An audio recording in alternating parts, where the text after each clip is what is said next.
বাসের ছবি নিয়ে কয়েকদিন ধরেই সামাজিক যোগাযোগ মাধ্যমে আলোচনা হচ্ছে, তবে এসব লক্ষ্যঝক্ষ ভার চালিয়ে বিষয়ে সরকারের কোনো গাফিলতি নেই বলে মন্তব্য করেছেন পরিবহন ও সেতু মন্ত্রী ওবায়দুল কাদের। তিনি বলেন, বারবারই বলা হলেও বাসের চেহারা বদলাচ্ছে না।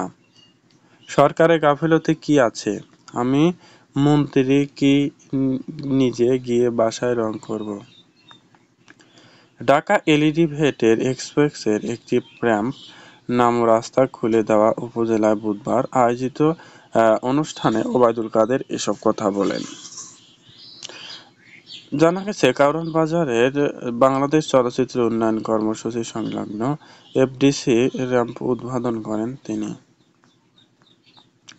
উদ্বোধনের পর সাংবাদিকদের বিভিন্ন জবাব দেন তিনি। রাজধানী এখন লক্ষ্যঝক্ষ ভার চালিয়ে এসব প্রশ্নের জবাব দেন তিনি।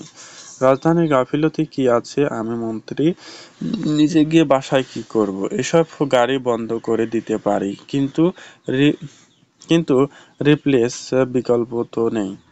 বাস যখন বন্ধ করে দেব তখন সাংবাদিকরাই সবার আগে বিক্ষোভ দেখাবেন। লোকজন দাঁড়িয়ে আছেন, হাজার হাজার মানুষ বাস পাচ্ছেন না।